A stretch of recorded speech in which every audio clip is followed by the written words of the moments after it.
Okay. Well, thank you. Thanks for having me. I'm sorry I couldn't be there.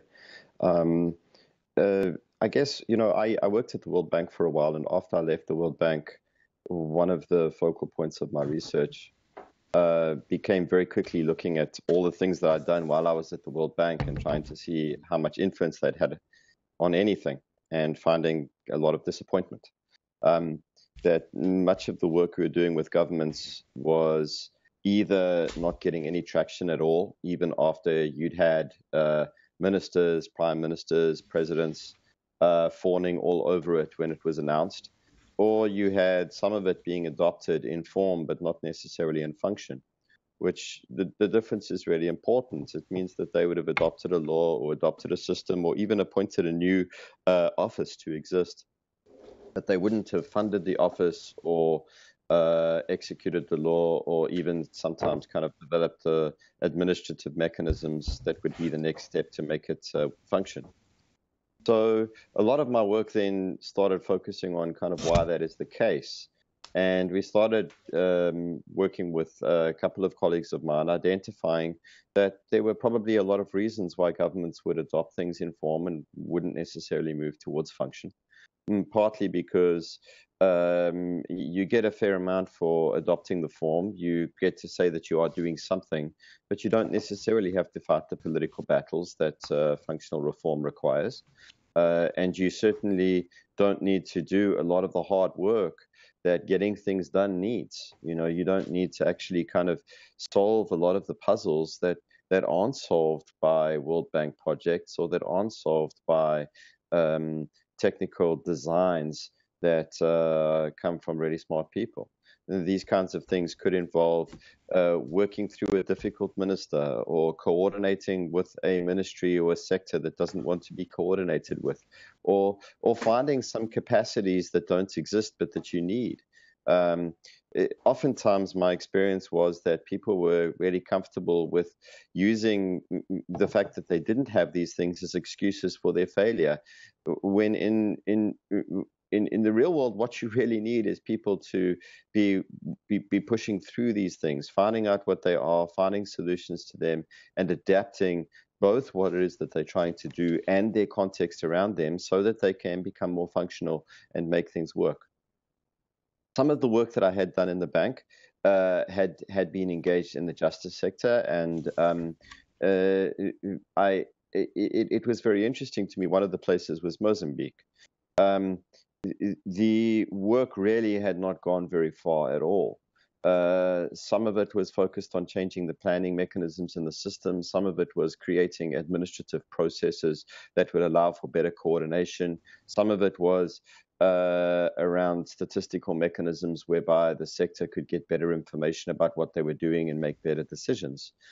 You can see this is tied to my background. I do a lot of very boring things. I'm not into the more interesting parts of justice that many people in the room probably are.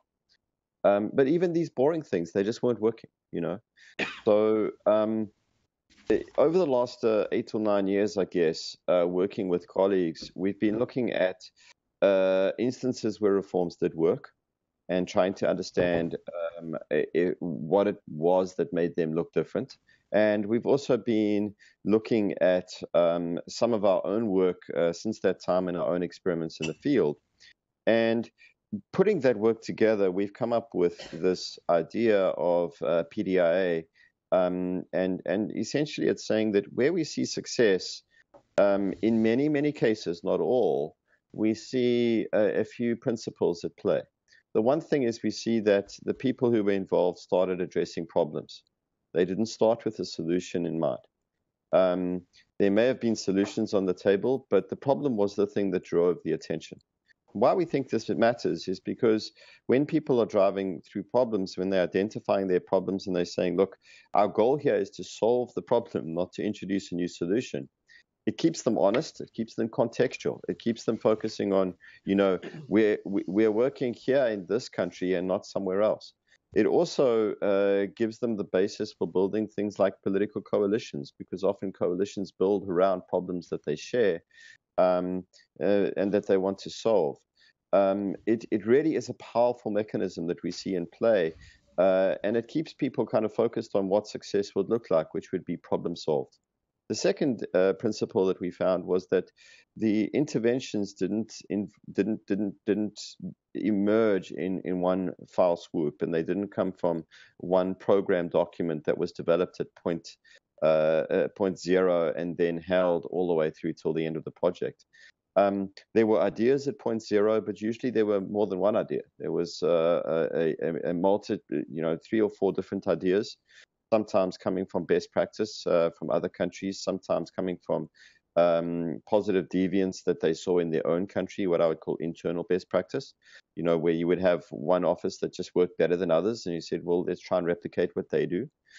Sometimes it came from completely new ideas, and sometimes it came from ideas that had been lost in the clouds of the past, where they had actually been more functional before, but they stopped it. You had this kind of this set of ideas that spawned a set of activities, and through those activities, you started to see that there was learning going on, and that people were adapting what they started with, so that at the end they pretty much produced some kind of a hybrid. So the hybrid would maybe draw a fair amount from a best practice, but it could also be adapted to the context. Now, this was a really important thing that we saw, is that in this process, even when countries adapted something that looked like a best practice, even when that thing may have started coming from outside of their organization, because they tried this trial and error process, they actually managed to adapt the practice to their context and make it workable and functional there. I would say, I like to use the term, they made it relevant, meaning it was politically feasible and practically possible. But that, a lot of people will say, well, of course you need to adapt practices. And I say, well, how do you do that? And what we saw in these situations was that successful reforms emerged when people actually did that. The process of learning here cannot be overstated. This is learning from experiential evidence. It's not necessarily learning from RCTs or something like that, because they take too long to generate. It's learning on the go, and that's something that we saw in place. The final principle that I would mention is that we saw groups involved in this, not individuals. And the groups usually involved implementers, they involved people from various political sides, they involved maybe a couple of outsiders, people playing specific roles in these groups, usually kind of teams and coalitions, to make these things happen. I think that this is a really important observation, because I think that over time the teams and coalitions give sustainability to the intervention. I think that the fact that you have the teams and the coalitions means that you also have more creativity and more learning and more feedback coming into the system. Crucially, though, the teams and the coalitions give you more reach. And one of the things that we often see in these reforms is that you just don't have reach. You might have the reform adopted by a narrow set somewhere in a ministry in the center of the capital, but you don't really get it picked up by the other folks who are on the outskirts of the capital or beyond, or in other ministries or other places. Building a team allows you to reach to those places. So we've been working with PDIA in a number of places, because a lot of people are skeptical, and a lot of people say that we kind of far too negative, and some other people say, well, there's nothing new about this stuff. So I don't mind any of those critiques, because there's some truth in all of them. And what we need is evidence. We need to be able to see that we can do things on the ground.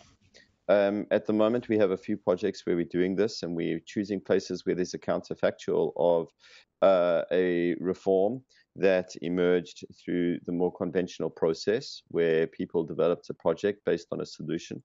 They may have nominated a problem at the beginning, but the problem didn't drive what they did. It just informed their selection of the solution. And where we had failure. And we're going into those situations and seeing, if we do PDIA, a PDIA-based approach, that, by the way, could draw on a lot of approaches. When you're doing problem analysis and you're trying to kind of work it out, political economy work is really important in that process. When you are experimenting with ideas, using things like design thinking, which UNICEF has picked up with in their approach to PDIA, is very important. Using rapid results is very important. So a lot of the approaches that have emerged from chaos theory and from applications around that, we fit into our approach. Even appreciative inquiry fits in quite nicely, even though the process is called problem-driven. So in the justice sector, one of the experiences that we've had was in Mozambique. In Mozambique, one of the projects that I had not been directly engaged with, but informed when I was in the World Bank, was done by some of the European bilaterals. It was an effort to create a statistical system in the justice sector in Mozambique that would give basic information to the sector about where they had judges, where they had courthouses, where they had cases, basically something that could help them manage their demand and their supply. The project, after 4 years, was called the Maputo, the myth of Maputo. It had managed to disperse somewhere between 7 and 10 million euros, and had produced nothing. And this had created a lot of problems for the sector, um, because the sector was seeing the demand for justice grow. And an early meeting I had with the minister was saying, look, I need to know this stuff. I need to have this information, because we don't know where we're running into trouble. And we also are running into problems with the Minister of Finance, because the Minister of Finance is saying, look, if you want new justices, we want to know where they are. We want to know which cases they're going to hear. We want to know why you need them. So this gave us the entry point, the problem, that was coming from a very particular authorizer. And that authorizer allowed us to develop a team. And it was, when I say us, it really was kind of me and my mouse, a team from Harvard, very, very small team. We got a couple of local coaches, and we put together a team in the Ministry of Justice. That team, over time, included some people from other areas in the justice sector, because, as you know, it's a very politically competitive place. And over a period of time and some really tough work, where you pushed into the context and found things out that had probably been the reason why the previous project had failed, including capacity constraints, including political fighting that stopped the project for a period of 2 or 3 months, and a bunch of other things. But every time you found something, you adapted to either go around it or to address it directly and solve it.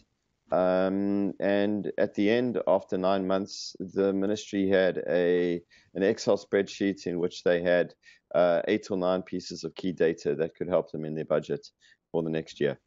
Of course, when I discussed this case with some folks from the people who had financed the former project, they say, but that isn't an information system. And I say to them, that's a Mozambique information system, my friend. My friend Neil Cole, who was managed the budget in South Africa for years. He always reminds me that everyone else is creating these elaborate systems, and South Africa still works on an Excel spreadsheet, and they still find that they don't have the capacity to even work with the Excel spreadsheet. So the experience is to say that, if you are working in these contexts, you need to have a process whereby you can work in an authorized way. You can work on the ground with real people. You can have those people address their constraints as they move along, and you can find a solution that's adapted to their contexts and not something that they actually can't work with. Now, you obviously don't end there, right? And when we finished the project, because obviously for me, this was a research project and it had a period of time, there's questions about sustainability. There always are. The next step they were looking to was to move towards creating an access database, because the Excel spreadsheet had become unwieldy and they couldn't work with it. They themselves were putting together training programs for the access, so that they could learn how to do it and they could work with it. And, in my estimation, when we look at places where we look retrospectively at what happened, this is precisely how good change happens. This is precisely how sustainable change happens. It starts somewhere, it emerges through a process, and there's a fair amount of surprising results that happen along the way. So, I think that this is a very interesting model. I don't think that it's tremendously new, and I don't think that it's potentially tremendously earth-shattering either. In many, many ways, and I know that some people have actually made fun of us and said, look, this is kind of how you live your life. You live your life through trial and error, trying to solve a problem, and at the end of the day, learning something new and developing a new capacity. And I say, absolutely. They do say that common sense is the least common of the senses, and in development, I think that that is absolutely true. I think that we've made things incredibly hard for us, treating every single justice and governance and public sector reform as if we were building a road. I do think that you can build roads without doing PDIA. I do think that you can do some things without doing PDIA. I think that there are some areas in the world where the problems are simply complicated, and all we need is very, very smart people to come up with very good projects, and they can be introduced. I do, however, think that when you're coming to politically sensitive environments where you don't really know what to do, where you don't really know what the hurdles are going to look like in front of you, and where honestly you don't really know what an effective solution looks like when you're starting at time equals zero, that you need to have something that is more adaptive as an approach to do things. And that's essentially where we end up with PDI. Thanks.